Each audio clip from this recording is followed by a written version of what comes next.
That summer, I was 10. We played kick the can in the narrow street behind the old parsonage, where lilac hedges leaned toward the pavement and the air tasted of heat and honeyed dust. The day hung like a warm veil, and the cicadas hammered their patient hymn into the afternoon.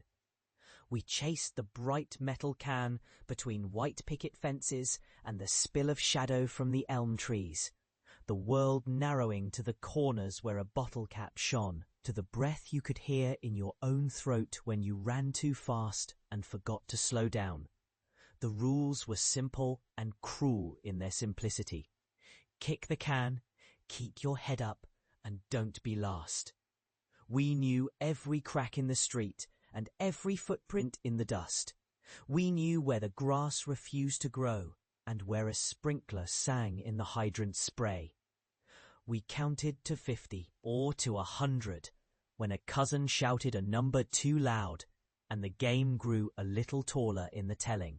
We laughed until the laughter turned thin and happy, and then worked ourselves back into the circle, as if the circle could save us from the heat, if we stayed inside its soft sides long enough.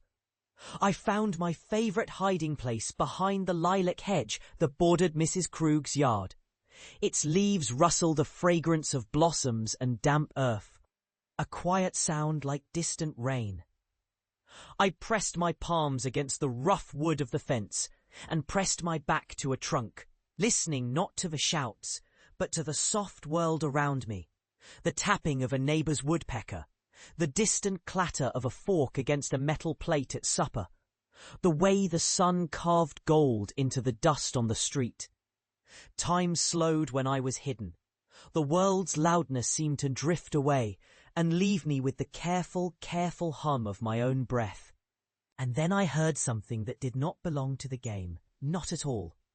The soft clink of glass, a child's puzzled sigh, a chair's slow scrape from the porch as someone rose to stand and watch us.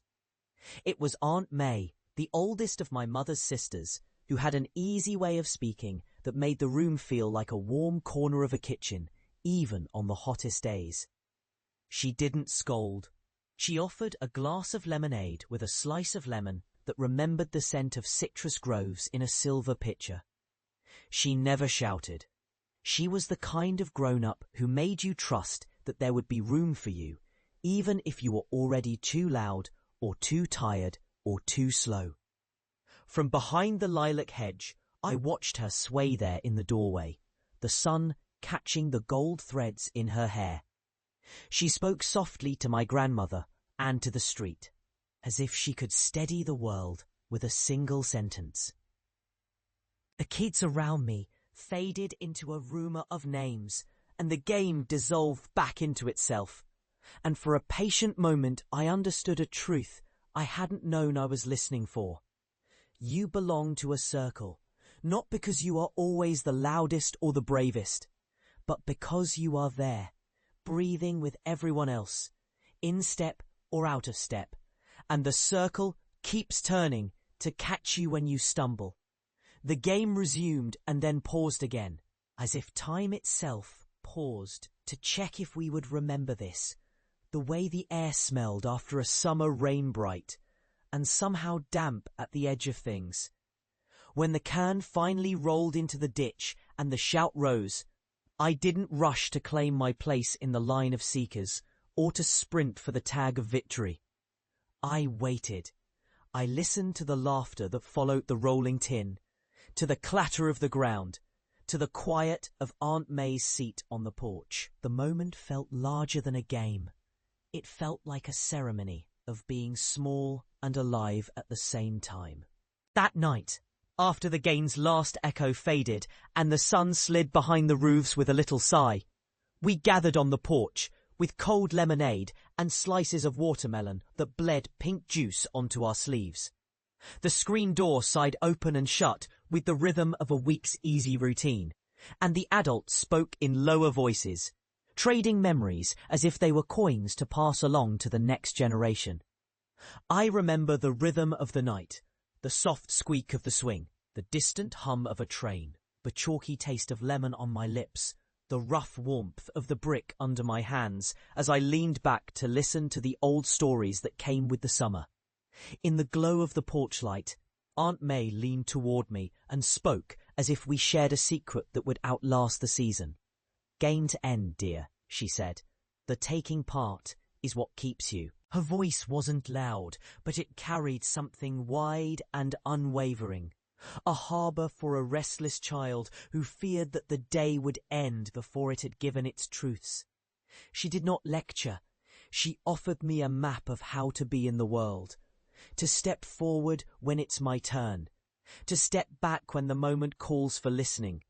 To let the light fall where it may, and to notice the way a neighbour's smile can gather the room. I did not know then that these simple lines would script the rest of my life. But I felt the stir of something sturdy and true.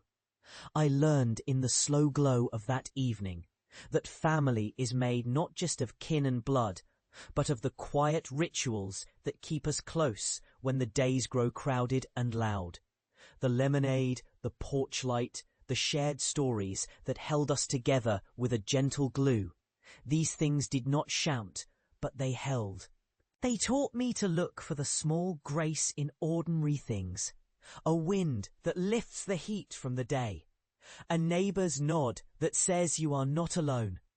A child's laughter that repeats itself into memory, like a familiar tune you hum when you need to remember who you are. Time, of course, moved on, as it always does, carrying with it the seasons and the feet that grew taller and slower at the same time. My own children learned their games in different ways on different streets. Under different skies, the lilac hedge faded into heavier greens, and the houses wore new coats of paint, and the old parsonage grew quiet where it used to be a blaze of voices and footsteps. Yet when I walk the old streets now as an old man, with a step that is careful and kind, I hear again the distant clink of the kickable can and the soft call of a friend's laughter. I smell again the lemon and the damp warmth of the summer night, and I realize that the memory is not a photograph meant to be preserved so much as a doorway I can step through when I need to drop a veil between who I am now and who I was then. That memory did not tell me what life would be, only what it could be if I chose to lean toward tenderness. It gave me the patient, almost ancient art of listening. That listening that does not hurry the person to speak, but waits until a small truth arrives as quietly as a moth at a flame.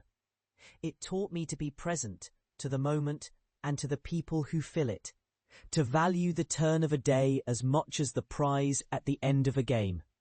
It gave me a sense of home as a living thing, not a place, and a sense of time as something that can be honoured rather than rushed.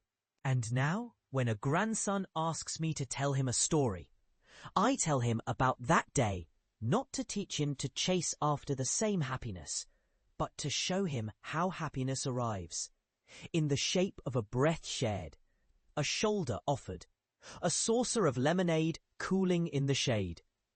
I tell him how the world is wide and generous, how the heart remembers what the hands cannot always keep, how the quiet acts of care, the waiting, the listening, the small acts of welcome are the true monuments we leave behind. Time has peeled back the bright colours of those summers and etched the lines of them into my face, and I see with a softened gaze that I am still that 10-year-old child in a shirt that couldn't quite keep the summer heat at bay, still listening for the soft rustle of lilac leaves and the unspoken promise that I belong here, now, as surely as I belonged then. The game has changed names many times. The rules have shifted like shifting sands, but the core remains. The ability to show up, to be present, to be gentle, to give and to take with grace. And so I carry that evening with me, a small lantern that never burns out, a reminder that a life is made of many gatherings, of strangers becoming kin in the warmth of a porch light, of neighbors sharing a drink and a smile, a child learning to listen first and speak when the moment invites. Time may pass, but meaning endures if we tend it with care. I am grateful for that 10-year-old self who learned to listen, who learned to belong, who learned that a day's end can be a doorway to the rest of a life.